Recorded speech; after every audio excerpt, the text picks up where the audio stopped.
आज हम करेंगे टाइम एंड वर्क का पार्ट 2। इसके जो नंबर ऑफ क्वेश्चंस होते हैं एग्जाम में, एक या दो पूछे जाते हैं हर बार, चाहे आपका कोई सा भी कॉम्पिटेटिव एग्जाम हो इनमें से।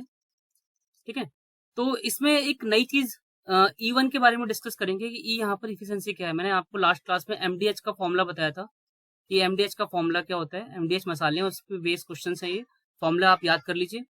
तो इसमें एम यहाँ पर क्या डिनोट करता है, एम बताया था, एम मैन है यहाँ पर, डी आपका यहाँ पर डेज है, एच यहाँ पर क्या है आपका आवर्स हैं, घंटे हैं यहाँ पर, डब्ल्यू यहाँ पर अलग अलग इसकी वैरायटी होती है, डब्ल्यू यहाँ पर पार्ट्स हो सकता है, या कोई किसी काम का जैसे हिस्सा 4/5 काम, मैंने बोला कि 4/5 काम हुआ है, तो इसका मतलब है कि W1 में 4/5 काम हो गया, तो W2 का मतलब है कि कौन सा वर्क रिमेनिंग है, 1/5 काम बाकी है, 5 में से 4 हो गए तो 1 बच गया है यहाँ पर। ये आपका W जो है यहाँ पर क्या क्या हो सकता है, W यहाँ पर पार्ट्स हो सकते हैं, पार्ट्स के साथ साथ यहाँ पर वॉल्यूम हो सकता है, एरिया हो सकता है, या कोई भी यूनिट प्रोड्यूस हो रही है, कोई भी यूनिट का उत्पादन हो रहा है तो वो हो सकता है। ठीक है, तो इसके सवाल करते हैं। पहला क्वेश्चन देखते हैं। पहला क्वेश्चन है, Shashi can do a piece of work in 20 days, Tania is 25 more efficient than Shashi, the number of days taken by the Tania to do the same piece of work. तो इस सवाल को हम कैसे करेंगे, ये एमडीएच फॉर्मूले पे बेस है, लेकिन इसमें ई एक नया यूज होगा वर्ड, देखते हैं क्या है, एम डी एच E1 और W1, ये फॉर्मूला होता है।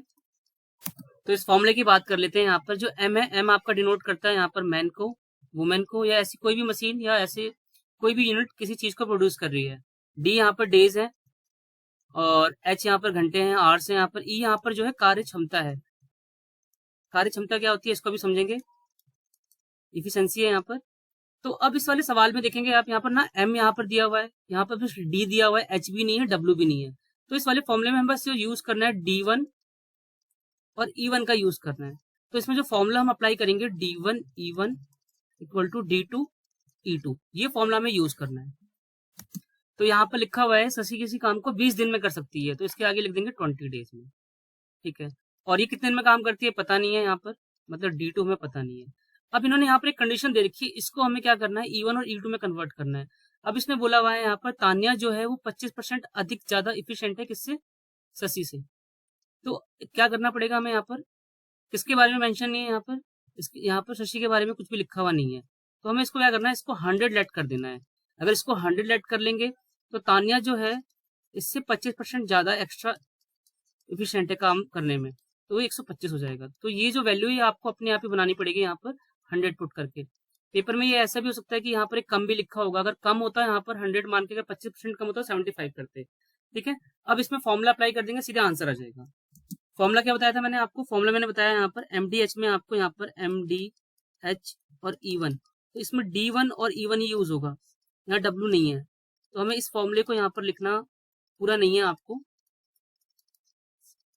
जस्ट एक रिवीजन के लिए नोट कर लेना कि आपको ये फॉर्मूला आना चाहिए पूरा। तो यहाँ पर M1 पता है, M1 है नहीं, यहाँ पर D1 और E1 है। दिन कितने हैं, 20 है, और काम ही कर रही है 100 दिन में, इसकी इफिशियंसी है 100, सॉरी। अब तानिया की क्या है, यहाँ पर तानिया यहाँ पर डेज पता नहीं है, लेकिन इसकी कार्य क्षमता कितनी है, 125। तो ये क्या यूज किया, यहाँ पर डी को यूज कर दिया, यहाँ पर D20 हो गया, यहाँ लिखे हुए ये रहा डी, और इफिशियंसी कितनी है इसकी, 100 है, ये पता नहीं है, इसको कैंसिल कर लेते हैं 25 के टेबल से। 4 टाइम्स में जाएगा, ये जाएगा 5 टाइम्स में, 25 को हम जब 4 से मल्टीप्लाई करेंगे 100 आएगा, और 25 5 जा 125 होता है। अब 5 से इसको काट लेते हैं, यहाँ से 5 से कट जाएगा ये 4 बार में। अब यहाँ पर 4 × 4 हो गया, तो 16 है, यहाँ पर आंसर आ जाएगा। इसका करेक्ट आंसर है बी। ठीक है, एक बार अगला सवाल यहाँ पर कह रहा है कि ए किसी काम को 10 दिन में समाप्त कर सकता है और ए की कार्य क्षमता बी से 20% कम है, तो बी ने उस काम को कितने दिन में करा है, ये आपको यहाँ पर फाइंड करना है। तो इसमें मैंने बताया था आपको एमडीएच वाला फॉर्मूला लगाना है, लेकिन यहाँ पर D1 और E1 ही यूज करना है आपको, क्योंकि डेज और ये उसके कार्य की बात करता है, उसकी कार्य क्षमता के बारे में बात करता है, एफिशिएंसी के बारे में बात करता है। तो आप ये डायरेक्ट फॉर्मूला लगा दीजिए एमडीएच में से।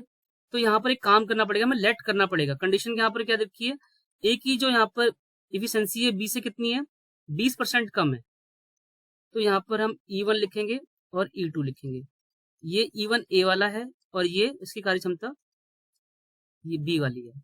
तो यहाँ पर एक काम करेंगे, ए की कार्य क्षमता बी से 20% कम है, तो यहाँ पर बी का कुछ मेंशन नहीं है, तो बी को 100 पुट करना है आपको, जिसके बारे में कभी दिया नहीं होता तो आपको उसको 100 पुट करना है।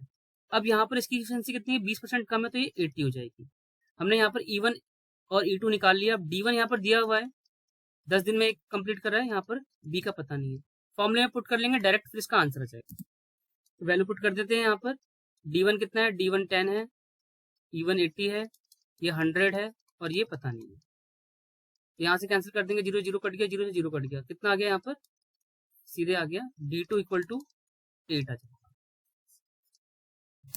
तो इसका करेक्ट आंसर है 8। इसका एक और सवाल देखते हैं। यहाँ पर ये लिखा है A does 20% less work than B. If A complete a piece of work in 7.5 hours, then B can do, हमें B का यहाँ पर निकालना है। तो अब आप यहाँ पर नोटिस करेंगे, यहाँ पर MDH वाला जो फॉर्मूला मैंने आपको बताया था उसमें E हमने यहाँ पर एक ऐड किया था, M1 D1 H1 E1, और यहाँ पर था आपका W1, और यहाँ पर था M2 D2 H2 E2 और ये W2। अब यहाँ पर आप यहाँ पर देखेंगे, यहाँ पर डेज के बारे में बात नहीं कर रहा, यहाँ पर बात कर रहा है एच की। तो एच यहाँ पर क्या लिखा हुआ है एच में, तो यहाँ पर हम फॉर्मूला क्या यूज करेंगे, एच ई, बस ये वाला वर्ड हमें यहाँ पर से यूज करना है। तो यहाँ से लिख लेंगे H1 और E1 H2 और E2, ये फॉर्मूला यूज करना है हमें यहाँ पर बस। तो अब यहाँ पर एक बार E1 और E2 को हम यहाँ पर मेंशन कर लेते हैं कि कैसे निकालेंगे हम इसको। जो यहाँ पर गिवन नहीं होता उसको हमें 100 पुट करना होता है, ये आपको याद रखना है हर बार। तो A जो है B से 20% कम काम करता है, ठीक है, मतलब कम उससे इफिशिएंस है। तो यहाँ पर B के बारे में लिखा हुआ नहीं है, तो A और B है, तो B को मुझे यहाँ पर लेट करना है, ये बात याद रखनी है आपको। इसको लेट करेंगे आप यहाँ से 100 ऐड कर लिया। अब इसके अकॉर्डिंग देखेंगे, कंडीशन के अकॉर्डिंग इसने बोला कि A जो है वो 20% कम काम करता है, तो अगर ये 100 तो ये हो जाएगा यहाँ पर 80। अब इसके D1 निकाल लेते हैं, D नहीं है H है, H1 देखते हैं यहाँ पर। A किसी काम को 7.5 घंटे में कर रहा है, यानी 15/2 में कर रहा है, और H2 हमें यहाँ पर पता नहीं है, इसको मान लेंगे X मान लो, कुछ भी मान लो। अब इसको सीधे फॉर्मूले में यहाँ पर पुट कर देंगे, H1 और E1 यहाँ पर लिखेंगे H1 इंटू E1 H2 और E2। तो यहाँ पर H कितना है, यहाँ पर कितने घंटे लग रहे हैं, यहाँ लग रहे हैं 7.5 घंटे। तो इसको पुट कर देंगे, यहाँ पर हो जाएगा 15/2 गुणा E1 यहाँ पर है 80, H2 हमें यहाँ पर निकालना है, और यहाँ पर E2 है 100। अब इसको कैंसिल कर लेंगे, यहाँ पर 20 के टेबल से कैंसिल कर लो, ये 0 0 कैंसिल कर लो यहाँ से, फिर यहाँ से आ जाएगा ये 2 के टेबल से 4, ये फिर यहाँ से आ जाएगा 5, 5 से कैंसिल कर देंगे, 5 3 जा, तो यहाँ पर वैल्यू बची है 4, 3 इंटू 4/2, यहाँ से कैंसिल हो गया, तो ये आ जाएगा 6 डेज, 6 आवर्स सॉरी। तो इसका आंसर है डी। एक इसको सॉल्व करने का सबसे तेज तरीका भी है, देखो इसे आप बहुत जल्दी कैसे कर सकते हो। यहाँ पर आप ये देखोगे, यहाँ पर ए को लग रहे हैं यहाँ पर 7.5 घंटे, तो बी उसको कितने दिन में, कितने घंटे में करेगा। तो आप डायरेक्ट इसको यहाँ पर सॉल्व कर लो, 15/2 कर लेंगे हम, इसका आप 20% कम करके वैल्यू निकाल लो यहाँ पर इस तरीके से। ये यहाँ पर आ जाएगा 0 0 कैंसिल हो गया यहाँ पर, फिर 4 और 10, 8 और 10 है यहाँ पर, 2 के टेबल से कैंसिल करेंगे, 4/5 आ जाएगा, यहाँ से 5 से कैंसिल कर देंगे, 3 हो गया, इसको यहाँ से कैंसिल कर देंगे, तो 3 इंटू 2 6 आवर्स आ गया यहाँ पर। इस तरीके से भी हम सॉल्व कर सकते हैं, नहीं तो आप यहाँ पर MDH का जो मैंने आपको फॉर्मूला बताया था उस तरीके से भी आप इसको सॉल्व कर सकते हैं।